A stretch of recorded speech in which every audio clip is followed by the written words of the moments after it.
여러분 별명 가지고 계십니까? 이름만으로는 표현이 안 되는 뭔가가 있을 때 별명을 쓰죠. 누군가를 알아보고 구분하는 것은 이름이 맞는데 그 사람이 어떤 사람인지 그 이름만 가지고는 알아차리기가 어려운 경우들이 있어요. 예를 들어서 여기 어떤 사람 별명이 뭐 개코다. 그러면 이제 눈치가 빠르다는 것, 냄새를 잘 맡는다는 것, 뭐 분위기 파악을 잘한다는 것, 이런 거죠. 누군가는 또 이렇게 얘기합니다. 이 사람 이름은 뭐 땡땡땡인데 별명이 짠돌이야. 왜 별명까지 얘기합니까? 이름만으로는 이 사람이 쫀쫀하다. 이런 게 이제 표현이 안 되니까 그거까지 붙이는 거죠. 많은 사람들이 사실은 이런 식으로 기독교도 이해하고 싶어 해요. 기독교가 뭐예요? 이 질문에 여러분 당장 뭐라고 대답하시겠습니까? 오늘 본문에 따르면 기독교에 대해서 질문이 왔을 때 한마디로 대답할 수 있겠죠. 사랑이라고 얘기할 수 있어요. 제가 목사가 되고 첫 설교가 하나님의 사랑이었어요. 기독교에서 등장하는 신은 사랑의 하나님입니다. 그리고 기독교를 믿는 사람들은 이 하나님으로부터 사랑을 받아요. 그리고 그 사랑을 실천하는 크리스천이 됩니다. 크리스천의 모든 삶을 다 정리하자면 결국 사랑이라는 거죠. 오늘 에베소서 5장 1절과 2절 편집한 내용을 우리 한번 같이 읽어보도록 하겠습니다. 시작. 너희는 하나님을 본받는 자가 되고 너희도 사랑 가운데 행하라. 하나님을 본받는 것은 곧 뭐하는 것이냐? 사랑 가운데 행하는 것이 됩니다. 수많은 규칙들이 있지만 결국에는 사랑으로 정리가 돼요. 만일 크리스천이 사랑을 행한다면 어떻게 보면은 하나님이 요구하시는 모든 것을 다 해내고 있다라고 얘기할 수도 있어요. 크리스천의 모든 삶은 사랑과 연관이 된다, 이런 의미죠. 오늘 본문 가운데 사랑 가운데 행하라 이렇게 돼 있을 때 그 행하라라는 단어 있잖아요. 요거를 그리스어로 보게 되면은 걷는다라는 표현입니다. 걸어요. 우리는 걷는 게 일상이죠. 아주 자연스럽습니다. 지금부터 뛰어야지. 자, 뛰는 것은 결심을 해야 돼요. 그렇지만 걷는 것은 그냥 초기화 상태, 늘상 하던 일, 이런 겁니다. 이와 같은 표현이 창세기 17장에도 나와요. 아브라함에게 하나님이 말씀하십니다. 등장하셔서 아브라함아, 너는 내 앞에서 행하여 완전하라, 이렇게 얘기하거든요. 그때 그 히브리어 행하여 역시나 걷다라는 뜻이 되겠어요. 그래서 성경에서 걷는다, 행한다는 것은 일상적인 것, 자연스러운 것, 늘 하던 것, 이런 의미가 있습니다. 사도 바울이 사랑 가운데 행하라 라고 말할 때에는 사랑이 아주 자연스럽게 너의 하루의 시작, 그리고 너의 하루의 끝이 되어야 한다, 이런 말입니다. 여러분, 그 사랑이라는 게 작정해서 할 수도 있는 거예요. 내가 마음에 결심을 하고 할 수도 있어요. 무슨 얘기냐면은 드라마 같은데 얼마나 못된 인간 있습니까? 근데 어쩌다가 이 인간도, 이렇게 나쁜 인간도 특별한 날을 하루 잘 지킬 때가 있어요. 가족들에게 뭔가 한번 베풀 때가 있다는 얘기죠. 여러분, 영화에 그렇게 눈코 뜰 새 없이 바쁜 사람들이 있는데 그런 사람들도 어쩔 때 보면은 누군가를 위해서 잠깐이라도 시간을 낼 때가 있습니다. 자, 이런 날들도 있단 말이죠. 그런데 사도 바울이 지금 물어보는 것은 이거예요. 진짜 중요한 것은 과연 사랑이라는 것이 자연스럽게 일어나고 있는가? 이걸 물어보는 겁니다. 여러분, 이 자연스럽다라는 것을 좀 더 설명을 시켜드리면은 세례 요한 얘기를 할 수 있을 것 같아요. 이사야 40장 3절에 광야에서 외치는 소리가 있다, 이렇게 얘기하는데 그 40장 3절을 세례 요한이다, 마가가 이렇게 성취로 얘기하고 있는 거죠. 이사야서의 광야에 외치는 소리의 성취가 바로 요한이었어요. 그런데 이 사람이 과연 왜 광야 요한이 아닙니까? 왜 이 사람이 목소리 요한이 아닙니까? 왜 이 사람 세례 요한입니까? 왜냐, 마가복음에 보시면은 이 요한이라는 사람이요, 회개의 세례를 주구장창 외치고 다녔다, 이렇게 얘기하고 있습니다. 그 당시에 요한이라는 이름만 가지고는 이 사람에 대한 설명이 잘 안 됐던 거예요. 오늘 표현을 이야기하자면 요한이 세례 가운데 행한 사람이었어요. 그렇기 때문에 요한 앞에 세례를 붙였을 때 그 사람이 단번에 잘 설명이 되는 거였죠. 사도 바울의 얘기는 이겁니다. 나를 표현할 수 있는 단어가 과연 사랑일 수 있는가 없는가, 이게 중요하다. 주변에 야 어쩌고 말이야, 걔 알지? 걔 별명이 사랑이야 라고 이야기하는 친구들이 주변에 있는가, 이게 있는가 없는가, 이게 중요하다고 얘기하고 있습니다. 야 너 어쩌고 알지? 그 사람 되게 유명하다? 야 너 이 사람 띵띵띵 알지? 이 사람 돈 되게 많어. 이게 문제가 아니라는 거예요. 그 사람이 어떻게 행했는가, 이게 진짜 중요하다는 거죠. 나는 쌀쌀맞은가? 나는 괴팍한가? 나는 날카롭고 신경질적인가? 모든 사람들이 나한테 편안하게 다가올 수 있는 그런 사람인가? 고린도전서 13장 같은 경우 거기에 그 유명한 사랑장이 있는데, 그 사랑의 성격에 따르면은 나는 온유한가? 나는 잘 참는가? 나는 기다려줄 수 있는 사람인가? 나는 다른 사람을 질투하는 사람은 아닌가? 나는 교만한가? 자, 이런 것들이 더 중요하다는 얘기죠.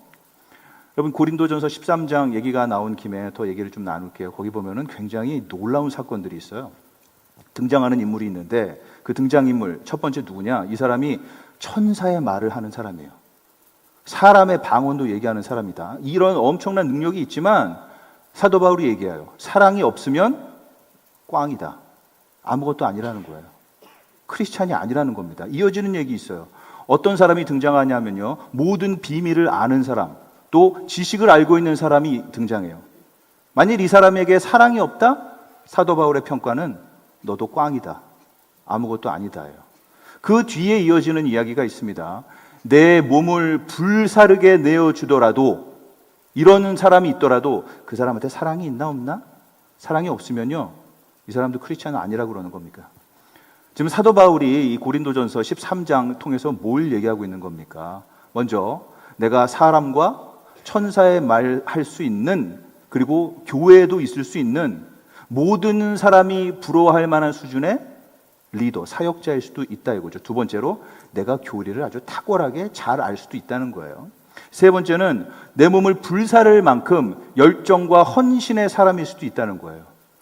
11조가 뭡니까? 20%, 30% 낼 수도 있다는 거고요. 해외 오지 선교 나갈 수도 있고, 어쩌면은 그 구제 활동을 위해서 뭐 엄청난 내 자원들을 다 쏟아낼 수 있는 그런 사람일 수도 있다는 거예요. 열정, 탁월한 신학, 또 풍부한 뭐 목회 경험, 성과, 뭐 어떤 것 하나 빠지지 않는 사람일 수도 있어요. 하지만 사도 바울이 뭘 말하고 있습니까? 저 모든 것들은 크리스찬이 되게 필수 조건은 아니야. 너한테 사랑이 있냐? 왜냐? 그게 필수적이기 때문이다. 이렇게 얘기하고 있습니다. 사랑은 반드시 있어야 되는 거예요. 그러므로 사도 바울은 거짓 크리스찬이 될 가능성도 있다 얘기하는 거예요. 진짜 기독교의 확실한 증거는 어쩌다가 결심해서 한번 하는 그런 사랑이 아닙니다. 이런 사랑은 여러분 누구라도 할 수 있어요. 오히려 사랑 가운데 행하는 겁니다. 만약 사랑 그 자체가 일상이 아니라면 크리스찬이라고 보기 어렵다. 이게 사도 바울이 하는 얘기예요. 여러분, 많은 분들이 내가 진짜 크리스찬인가? 내가 진짜 믿는 사람인가? 궁금해하는 경우가 있어요. 근데 여기 크리스찬이 되기 위한 조건은 아니지만 여러분, 표시는 볼 수 있어요. 뭐냐? 내가 얼마나 많은 사람들을 예수님께 인도했는가? 물론 이것이 하나님과 나와 함께 하신다는 표시이기도 합니다. 하나님이 나를 통해서 일을 하시니까요. 내가 얼마만큼 성경을 읽었나? 내가 이렇게 헌신을 많이 했나? 내가 얼만큼 희생적인가? 이런 것들이 아니라는 거예요. 고린도전서 13장에서 사도 바울이 이 모든 것들은 표시일 수는 있어도 확실한 증거일 수는 없다라고 말합니다. 왜냐하면 가짜 크리스찬, 공갈 크리스찬, 이런 분들도 역시 이런 것들을 다 해낼 수 있기 때문이에요. 진짜 기독교에 대한 확실한 증거는 내가 사랑 가운데 행하는 겁니다. 저 역시나 굉장히 조심스러워요. 저도 이거를 놓칠 가능성이 많기 때문이에요. 특별히 리더들이 더 조심해야 할 필요가 있습니다. 크리스찬의 삶은 사랑 가운데 행하는 것으로 정리가 됩니다.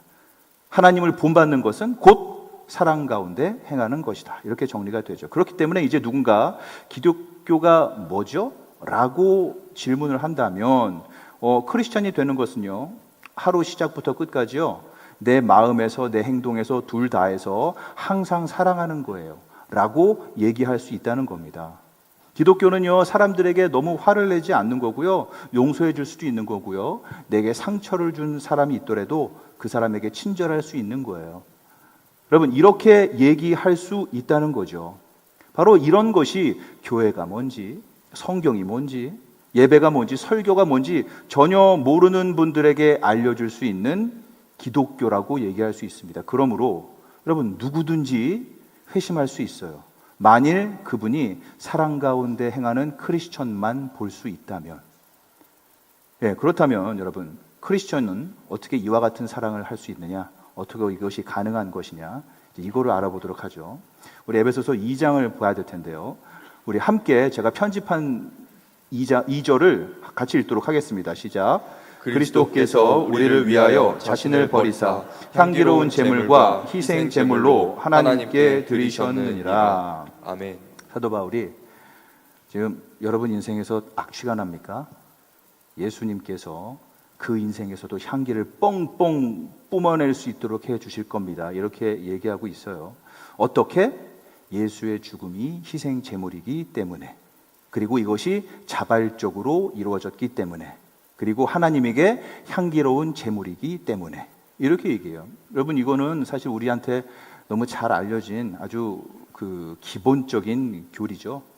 먼저 오늘 볼 수 있는 게 왜 그런 사랑이 가능하냐? 예수께서 우리들에게 희생 제물이기 때문입니다.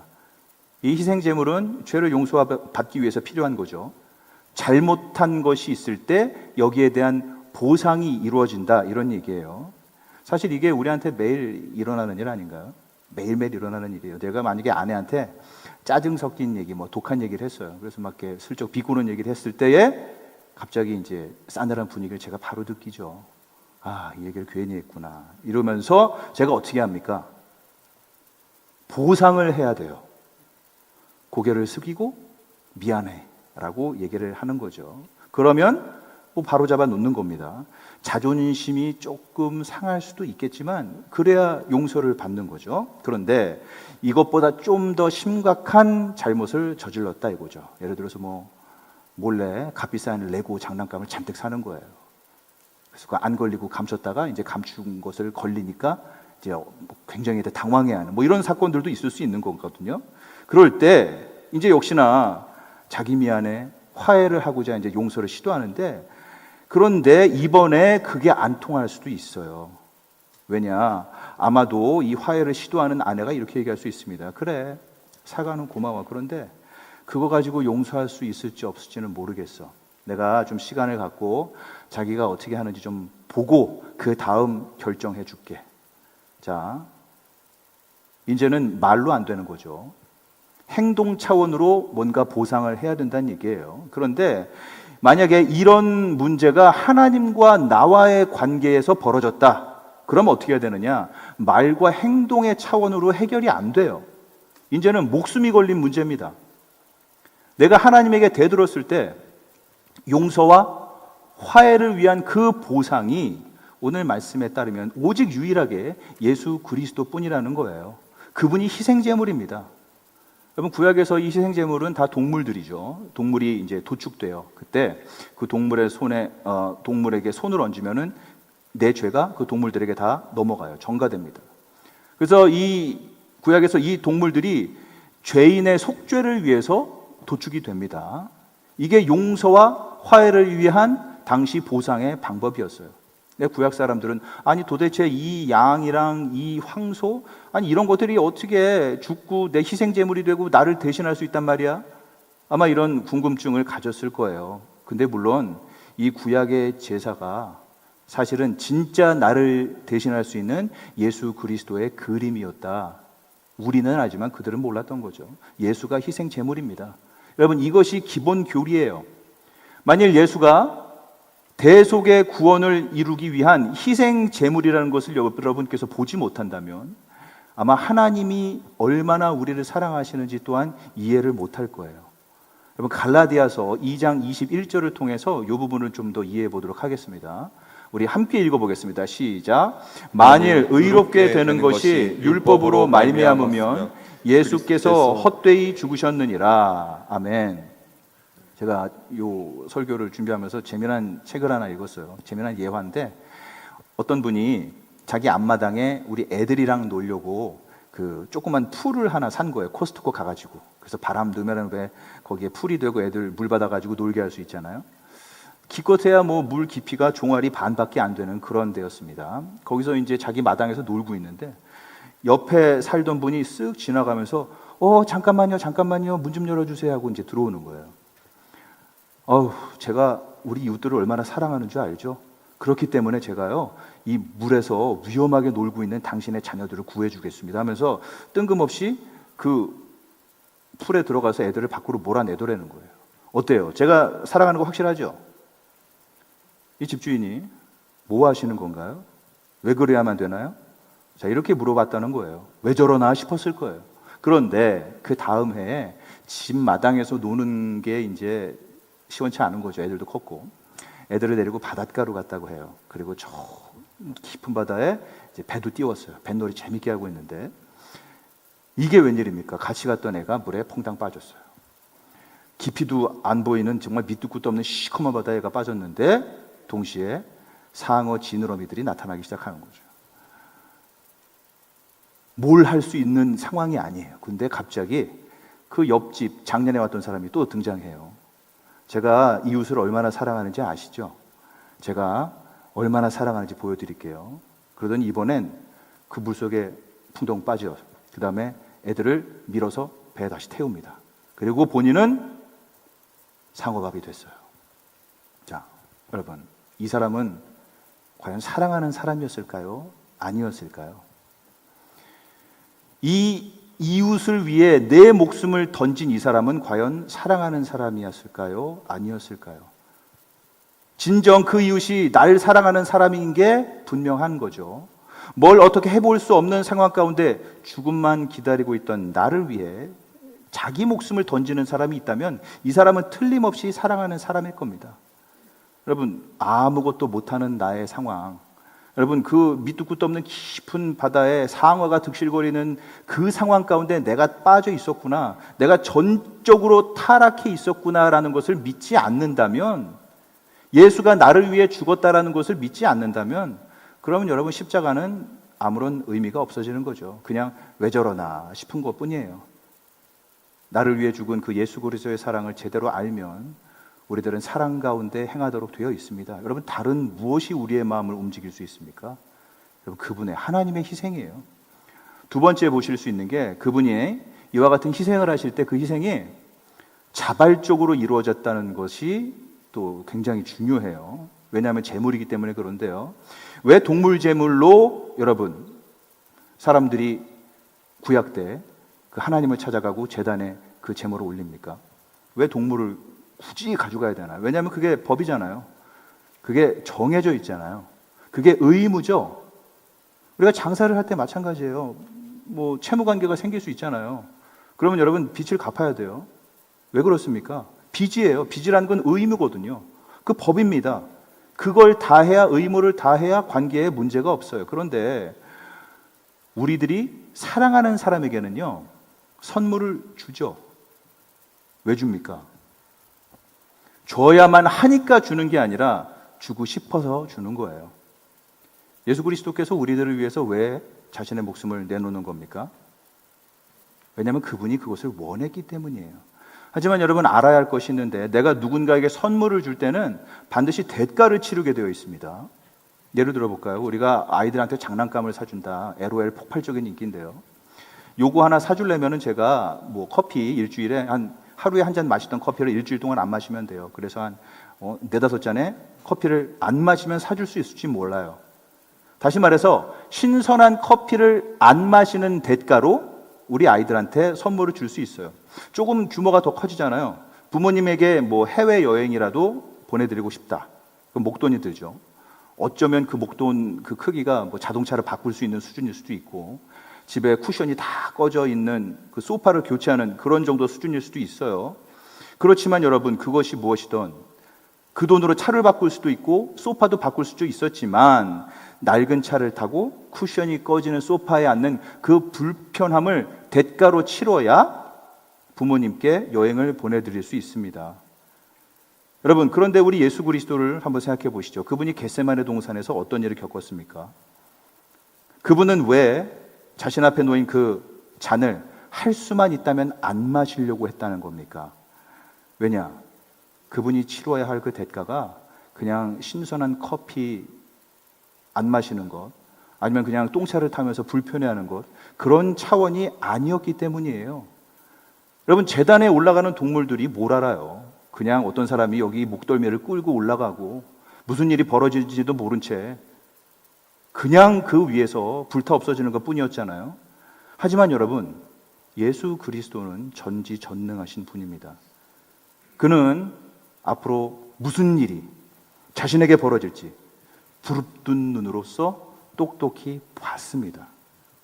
그는 자신이 어떤 대가를 치러야 하는지를 분명하게 알았다는 얘기예요.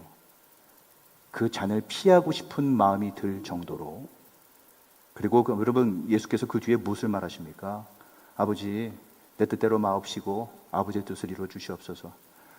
예수 그리스도 십자가는요, 두려움과 공포까지도 감수하는 우리들을 위한 자발적인 희생이었습니다. 그러면 로마서 5장 8절을 한번 읽어보죠. 같이 읽겠습니다. 시작. 우리가 아직 죄인이었을 때 그리스도께서 우리를 위하여 죽으심으로 하나님께서 우리에 대한 자신의 사랑을 확증하셨느니라. 만일 예수님이 여러분을 사랑하기 위해서 이 정도 자발적으로라면, 이 정도의 모든 고통과 또 두려움과 공포까지도 알아서 먼저 무엇인지도 알지만 감내할 정도라면, 여러분, 도대체 이 사랑을 뭘로 끊어버릴 수 있단 말입니까?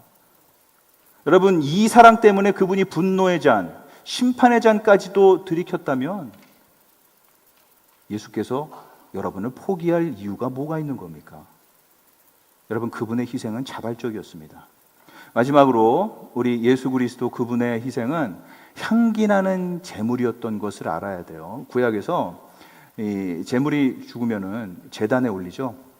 그럼 이제 고기 굽는 냄새가 나는데, 여러분, 고기 굽는 냄새 어떠세요? 제가 아는 분이 한 분 있는데 고기를 너무 좋아해요. 정말 좋아하십니다.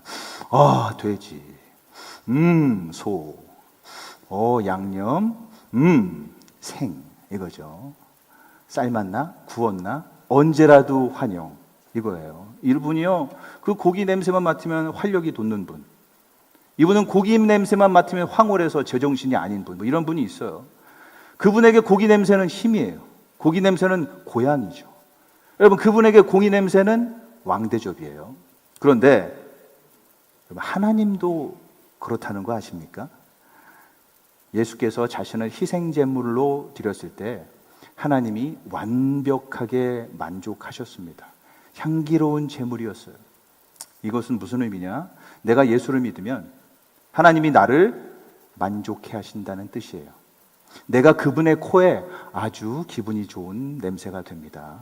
고기 냄새죠.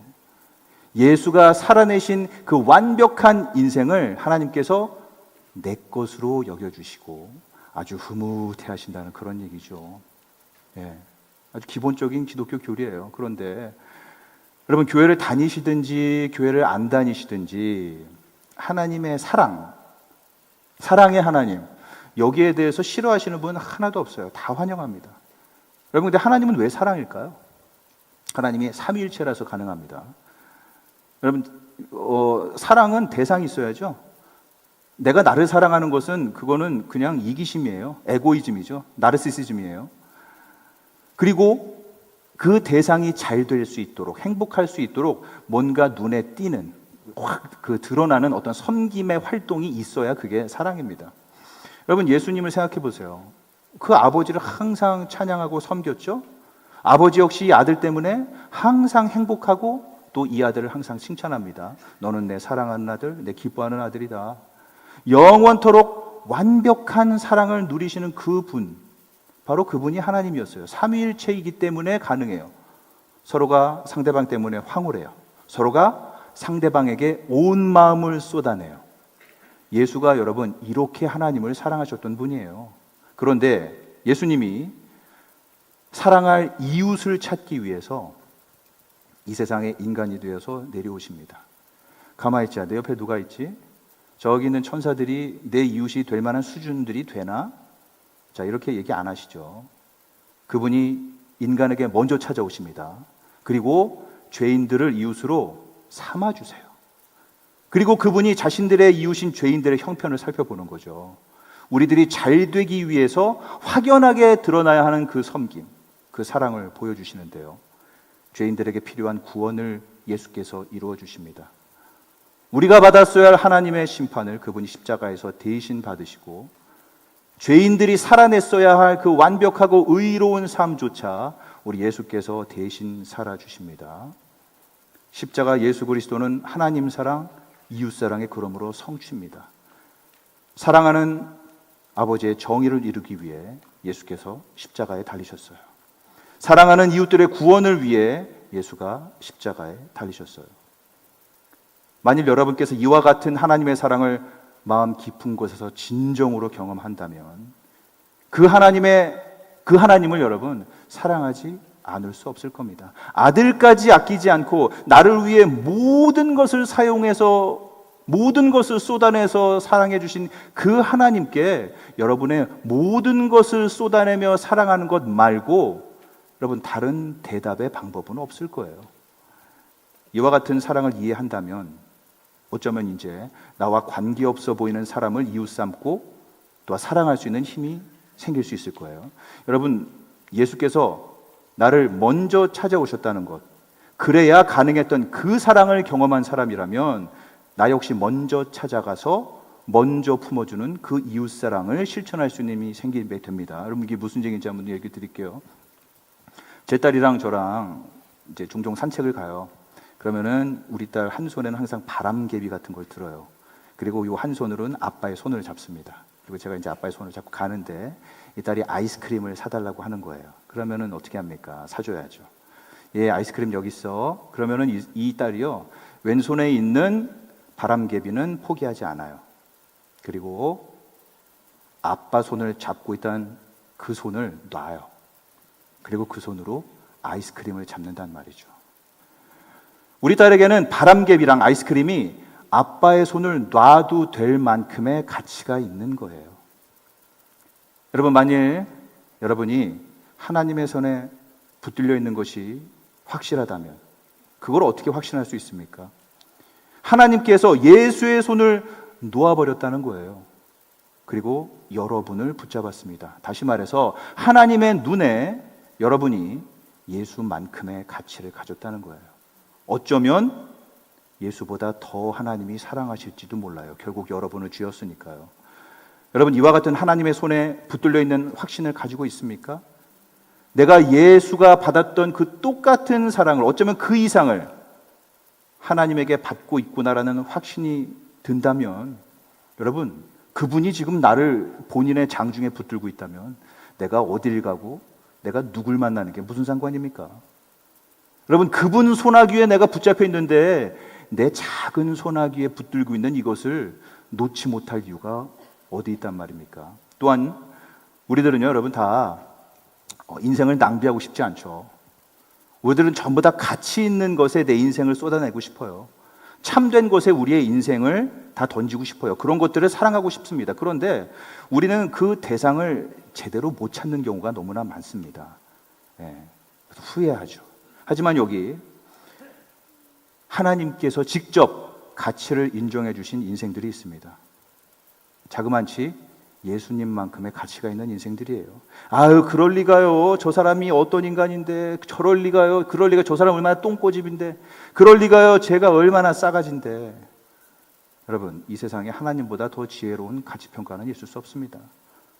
어쩌면 여러분이 그렇게 피하고 싶어 했던 그 사람, 그렇게 뒤에서 궁시렁거렸던 그 사람, 어쩌면 그렇게 깔봤던 그 사람이 여러분이 그렇게 찾아 헤매던 여러분의 인생을 내던질 만큼의 가치를 가진 사람일지 몰라요.